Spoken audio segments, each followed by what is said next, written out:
చిలక అసలు ఈ పర్సుల్లో డబ్బులు దాచుకోవడం అనేది ఎవరు కనిపెట్టాడో గాని ఆడేనే మన జేబు దొంగలకి కులదయం. ఒరే బాబాయ్లు వాగుడాపి పని చూడండి. ముందు డ్యూటీ, తర్వాత అసుకు. చిలక ఏంటిది ఇంత నల్లగా ఉన్నాయి ఏంటి డబ్బులు? దీన్నే నల్ల డబ్బు అంటారు, బ్యాక్ మనీ. ఏంటి డబ్బుల్లో కూడా బ్యాక్ మనీ వైట్ మనీ రంగురంగులు ఉంటాయి? ఉంటారా?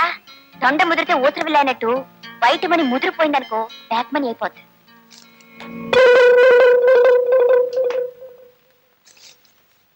ఇదేంట్రా బాబాయ్, ఇదేదో ఎగ్జిబిషన్ లో పెట్టాల్సిన పాత పర్సులా ఉందే. వారిని ఇది రామే మాస్టర్ అనే బడిపంతులరా.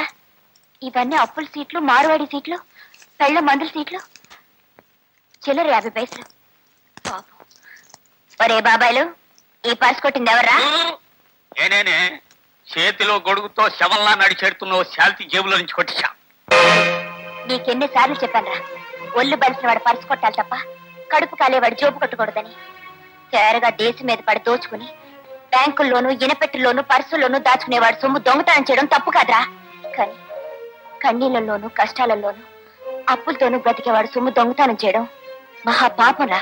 ఈ సంగతి నేను చాలా సార్లు చెప్పానే చిలక ఈ సుబ్బులు గాడికి.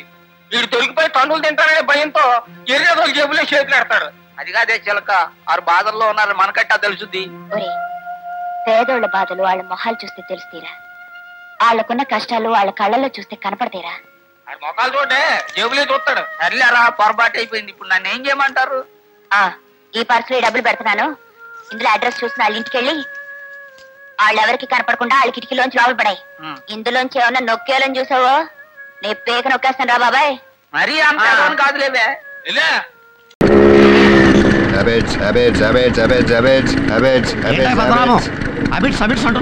వెనకాల సీట్ ఖాళీగా ఉంది కదా, ఎవరికైనా లిఫ్ట్ ఇద్దాం. ఆహా, ఏం అదృష్టం, ఇవాళ బస్సులు స్ట్రైక్. ఆటోలో వెళదామంటే 40 రూపాయలు అవుతుంది ఎలాగా అని ఆలోచిస్తున్నాను. మనం ఒకే ఆఫీస్ కాబట్టి నాకు లిఫ్ట్. సరే ఎక్కండి. ఓహో, నువ్వు ఇంద్రుడివి చంద్రుడివి, నీలో ఇంత హెల్పింగ్ అంత లేదు కానీ ఎక్కండి. ఓకే, పనే పద్మనాభం.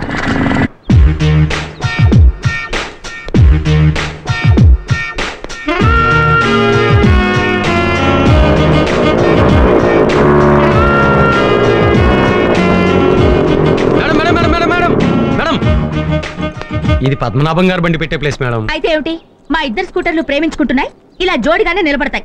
నీ పని నువ్వు చూసుకో. Gopi, good morning sir. ఏం రమ్య బండి ఎక్కడ ఉంది? ఆవిడ బండి మీ స్కూటర్ ని ప్రేమిస్తున్నాడు సార్. పక్క పక్కన ఉంటే బాగుంటుందని, మీకు జోడీగా ఉంటుందని. బళ్ళకే కాదు జీవితంలో కూడా మనకి జోడీ లేదు. తీసేయి, తీసేయి. ఇవ్వండి. ఏంటి ఇచ్చేది? ఓహో, లిఫ్ట్ ఇచ్చినందుకు థ్యాంక్సా. Thank you.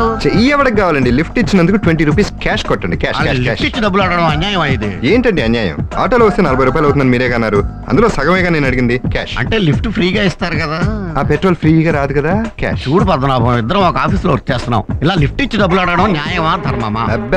డబ్బు విషయంలో మనకు అస్సలు మొహటం లేదు. క్యాష్. బాబు, నీతో పెట్టుకోవడం నాదే తప్పు. నీకు దండం. వెళ్ళు బాబు. దండాలు. నమస్కారం సార్.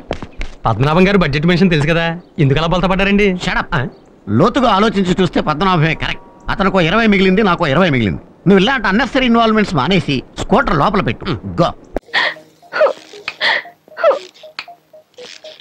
దయచేయండి, ఇప్పటికైనా మీకు దయ కలిగింది.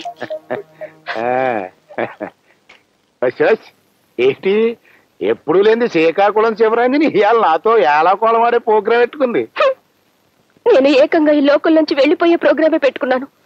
అందుకే విషయం కూడా రెడీ చేసుకున్నాను. చవురుకో, ఏలాకోళానికి కూడా ఒక అద్దు పద్దు ఉండాలి. ఏదో ఇవాళ మా అమ్మాయి వచ్చింది కదా అని కొంచెం ఆలస్యమైంది అనుకో, అందుకు సాగు ప్రోగ్రాం పెట్టుకోవాలా? కాస్త మందు అందుకో. అందుకుంటున్నాం. నువ్వు ఆత్మహత్య చేసుకునే ముందర అడగవలసిన 4 మాటలు అడిగిస్తే నేను చావడమా బతకడమా తేల్చేసుకుంటానక్క. ఏడ్రా, మీకు పిచ్చిగాని పట్టిందా? జాయింట్ గా సాగు ప్రోగ్రాం పెట్టుకున్నారు. చూడగొట్ట, మీకు అలాగే ఉంటుంది. నేను ఎన్నెన్ని అవమానాలు దిగమనుకుంటున్నాను నాకు తెలుసు, ఆ భూదేవికి తెలుసు. ఎంతకీ నీకు ఏం కావాలో అడుగు. పట్టు చీర కావాలా, చంద్రహారం కావాలా, రవ్వల నెక్లెస్ కావాలా? మెళ్ళలోకి కొలుసు, అన్నంలోకి పులుసు, ఇదేనా ఆడదానికి కావాల్సింది? సరదాగా ఇల్లు, ఆ మామిడి తోట, పక్కనున్న 20 ఎకరాలు నా పేరున రాయండి అన్నాను. రాసారా? ఆస్తి అంతా అమ్మాయి పేరు ఉందని తెలిసి కూడా నువ్వు అడగటం న్యాయమేనా చెప్పు. న్యాయం గురించి మీరే చెప్పాలి. నేను కాపురానికి వచ్చిన మొదట్లో మిమ్మల్ని 3 వరాలు అడిగాను, మీరు ఇచ్చారు. ఏంటయ్యి? వరం నంబర్ 1, మెళ్ళో తాళి కట్టి ధర్మసత్రంలో బ్రతుకుతున్న మా అక్కని ధర్మపత్ని చేసుకుంటా అన్నావు, కానీ ఇప్పటికీ ఆవిడ జీవితం ధర్మసత్రంగానే మిగిలిపోయింది. వరం నంబర్ 2, ఆస్తంతా మా అక్క పేరులో రాస్తా అన్నావు, రోటీకి అప్పుడు ఆవిడ మకాన్ తప్ప మాకేమీ ఇవ్వలేదు. వరం నంబర్ 3, మా తమ్ముడికి మీ అమ్మాయినిచ్చి. ఆగండి అలాగా. మీ ముగ్గురు కలిసి కూడబలుకులు డైలాగులు చెప్పే ప్రోగ్రాం ఎట్టుకున్నా, మా అమ్మాయిని ఈడికిచ్చి పెళ్లి చేసే ప్రోగ్రాం మాత్రం నేను ఎట్టుకోను. అంటే నేను నీకు మందు అందించడానికి, మీరు లోపల ఉన్నప్పుడు బయట కాపలా కాయడానికే తప్ప మరెందుకు పనికిరావా? రమా, పాపం పిచ్చి విధవ ముచ్చట పడిపోతున్నాడు. చీర కనపడితే చాలు ఎంట పడిపోయేవాడు మా అమ్మాయిని చూసి ముచ్చట పరకే. బాధ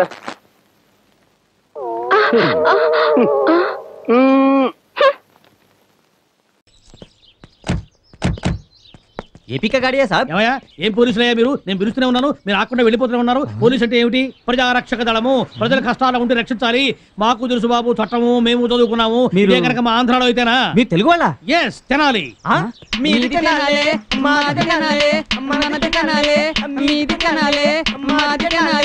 స్టాప్ స్టాప్ స్టాప్. ये कार किसका है? నాదే. This is mine. So you are the serial killer. Serial killer? Yeah. Hey, arrest him. అంటే మనం ఎన్నాళ్ళుగా వెతుకుతున్న సీరియల్ కిల్లర్ తెలుగు అనమాట. ఇదే పోతే ఇన్స్పెక్టర్ తో పాటు మనకు ప్రమోషన్ ఖాయం. అదే నేను కిల్లర్ కాదయ్యా. పెట్టుకుని కారు తీసుకొచ్చింది కాకుండా నన్ను మర్డర్ కేసులో ఇరికిస్తారా? ఎంత ప్లాన్ వేశారు? మనం తినాలయ్యా. అందుకే ఎత్తుకు తీసుకెళ్తున్నాం. ప్లీజ్ ప్లీజ్ నన్ను కొట్టకండి అయ్యా, నాకే పాపం తెలీదు. हैदराबाद के उन 4 लड़कों को कहाँ छुपा कर रखा है? నిజం చెప్పాయా, వాడు అసలు రాక్షసుడు. నువ్వు నిజం చెప్తే బయటపడడానికి మార్గం ఏదని చెప్తాను. నిజం చెప్తాను కదా మీకు. कुछ पता है क्या? Sir, sir, they are not listening to me. I am professor in Osmania University. I will give my VC's telephone number. You please do inquire. Constables, इसका रस्सी खोल दो.